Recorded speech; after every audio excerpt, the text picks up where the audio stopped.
guys, this is Osha and this is going to be my, not my regular few months in video, because usually I have worked with the deck by then when I post those videos. It could be just literally a few months if I use the deck very often, or even, you know, more than 6 if I only get to, you know, have time to film one. But I have this deck for a while now, and reason being for not filming a typical one is that I couldn't figure out a way to work with it in the form that it came. So I spent a lot of time figuring out what I want to do with this deck, and spoiler alert, I'm not keeping it. And making that decision was a lot easier because I know someone who was interested in getting the deck. So if I didn't, you know, found that person, then might be. Oh, I just heard my cat.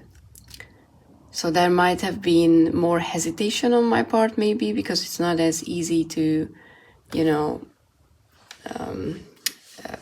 make decks leave your collection, to say it in a weird way, in Hungary. So, but I have someone who's interested in it, so I was like, I'm not gonna try to modify the deck and not be able to work with it in the end if I have someone who might enjoy it in its current form.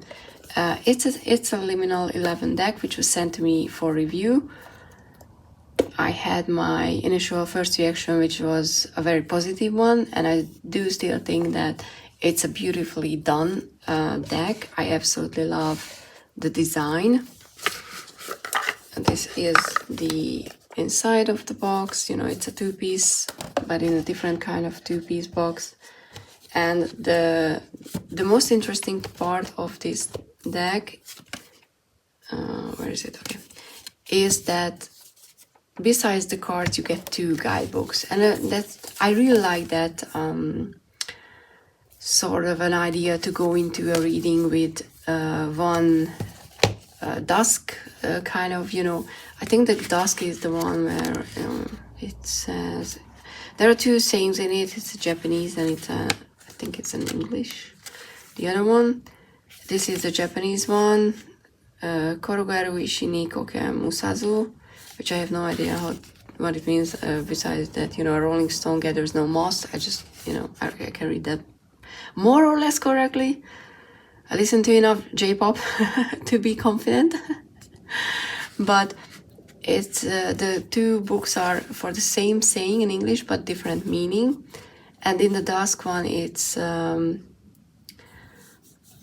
the readings are for stillness, self-reflections, and stability, and the downs are for more about action, you know, when you want to take an action. So if you know what sort of a reading you want to do, you can pull the cards and check that guidebook. Or if you want to combine them, which I really liked, and I wanted to do them originally, is that if you pull a card in reversed, you take it as a dusk meaning. If it's, you know, upright, you take it as a down meaning. I think that's a very good way of looking at things, because it's not a full-on reversal and upright meaning. It's 2 different meanings, but it's an easy system to use.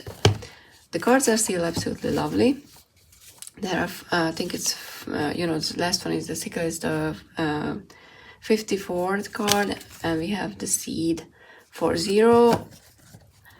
And okay, my main issue with this deck is not just the fact that there are no keywords, because, you know, and you know, every issue that I have with this deck is just my issue. It's, you know, the reason why I want to talk about it, that you know what you're getting if you get this deck, or if you were hesitant, there might be information that will help you, you know, decide that, hey, I want this deck because I'm knowledgeable about, you know, plants and stuff, and fruits. There's 4 seasons in the deck, which I also really liked. My main issue, besides not having keywords, is that and I went through both of the guidebooks. I read through all of them. I made notes, so I really was trying to, you know, determine to be able to work with this deck. And what I meant to do originally is get a white pen, because most of the text are white on the cards, and I wanted to add keywords to it, because this deck made me realize that the only way that I actually use Oracle decks is if they have keywords that I can, you know, use. I don't care it's a bit too strong. At this time of my, you know, life, I don't want to work with an Oracle deck that doesn't have keywords, and it doesn't have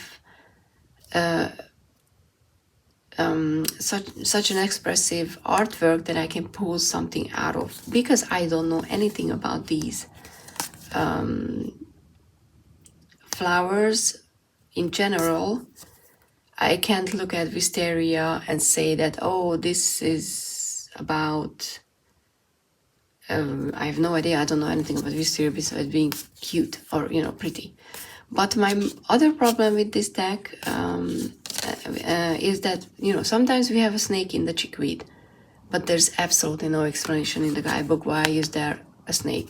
We have an explanation for the jasmine and the sword, because that was used to, I think that was used to, the story was given that a sisters used, or, you know, someone was trying to kill someone, you know, there's some explanation. But that's one thing, you know, if you don't explain to me why there are red threads on the birch tree, I'm not gonna know. And, you know, maybe that's a general knowledge and I'm not, you know, I'm lacking. But you can't expect, I don't think, you know, people to know everything you want if they look at your illustration and know why something is there if it's not in the guidebook. That's a constant problem that I run into with guidebooks when they don't explain the artwork. And I hope people will start including that more, especially with a guidebook like this where there's space. There would have been, you know, it's a very beautiful guidebook. You have the illustration, you have beautiful flowers, but the text is just so small. Like, please use the paper or the space better, because I'm going to show you one that and summarizes my other problem or main problem with the deck is that we have the cards like the bracken. And, you know, you can see the gold seed, okay, which the story talks about. But it also talks about, you know, like what the card meaning is. Do not be afraid to let yourself become invisible for a while. How is this make you think about invisibility? I don't see that anywhere in the card. The world does not need to know where you are or what you are doing at all times. True, but I don't see that in the card. Let yourself escape from the public eye until you're ready to return it. So I was like, okay, maybe the other guidebook has something, you know, with the hand, because that's the magical seed, the fern seed, which is a mystical golden seed that appears when ferns magically flower at midnight on the summer solstice. So, you know, it's yesterday when I'm filming. The actual existence of fern seeds has never been proven, nor have ferns ever been seen to flower, but the magical reputation of the seed remains, as does the fern's mysterious secret. And okay, but and we have that, I think this is the similar okay, the explanation given in this book is that the seed grants you invisibility. So, okay, maybe I can get invisibility from that. So I was wrong with that. But in this one, in this explanation, if you only check this one, because you're doing the reading, you're not getting that. And the explanation for the card is here. Take your cue from those who would wait an entire year for the seed's brief appearance. Exercise patience will benefit you most here. That one ingredient you need to succeed in your goal may not come immediately, but rushing after it will not get you anywhere. Which is a very great message. I really like the messages, but when I pull a card, I might start to remember the meanings. For example, for this one, because we have a seed on it. So, and you know, reading it for the 4th time, to be honest, I might be able to. And I remember the lily of the valley. kind of, I remember why the Lily of the Valley is there, but I don't remember the meaning of the card. Wisteria, I can't remember anything. And I have most of the cards with that.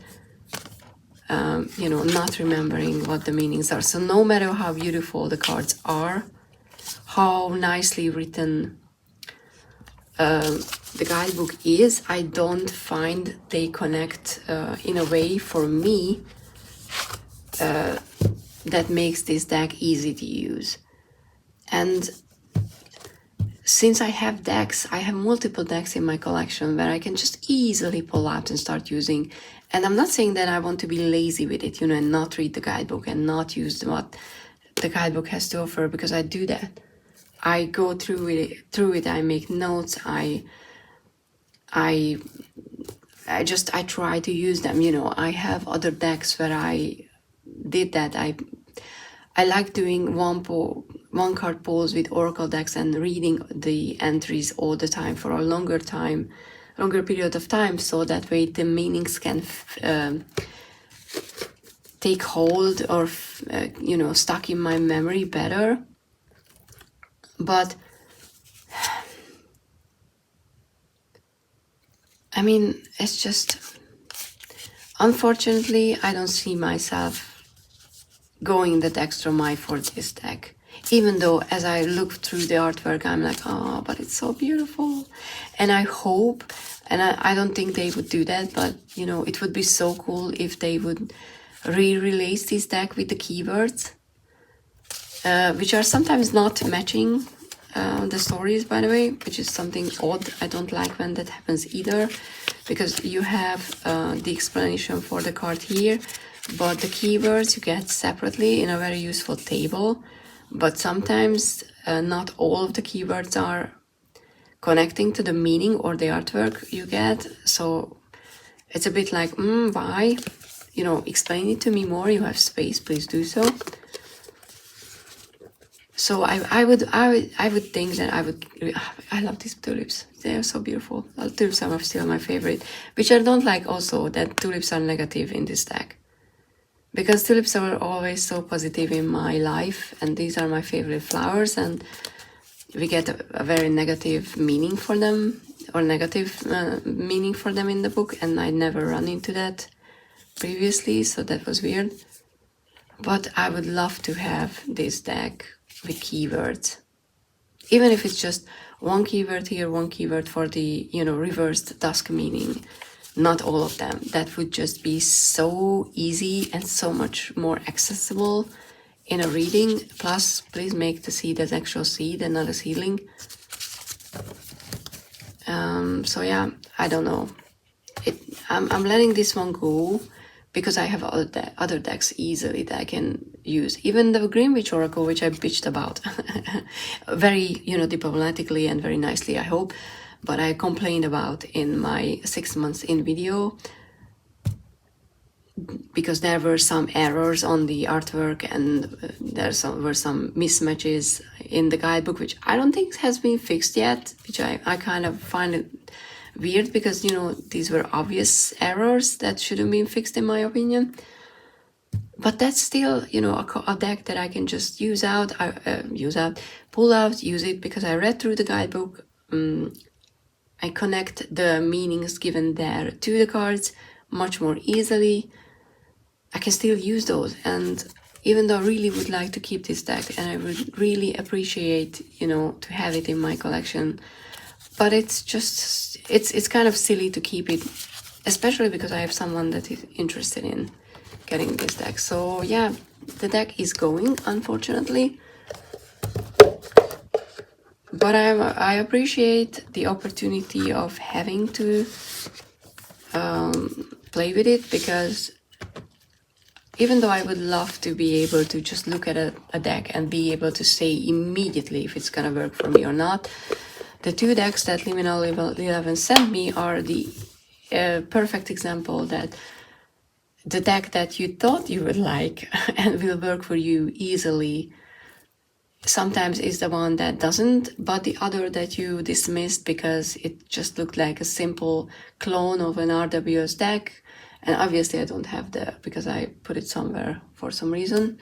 the Mystical Medleys Tarot, which I dismissed initially as a deck that I wouldn't, use, or I wasn't interested in it at all. I watched walkthroughs of it and I was like, I'm not. And when I got it, I started using it. I realized that it's a great deck. So, I appreciate the chance for having this in my hand and actually looking at it, because it always helps me to know more about what I like in a deck and what I like, what I'm supposed to look for in a deck, so that I can narrow the error percentage of getting decks that I don't, I can't work with in to my collection. But it's gonna happen still. So, but yeah, this is not staying, unfortunately. Like I said, if there's gonna be a new release at some point in the future with keywords, I probably gonna still get it, because I absolutely adore the art style. It's one of my favorite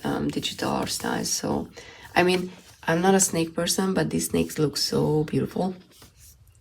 And I just love the sharpness of the lines in the body of the snake. I don't know why. And I didn't mean like I don't like snakes. So I didn't even say that. I was just like, I don't keep snakes. That's what I meant to say. I like snakes, from far away, when I know that they are safe.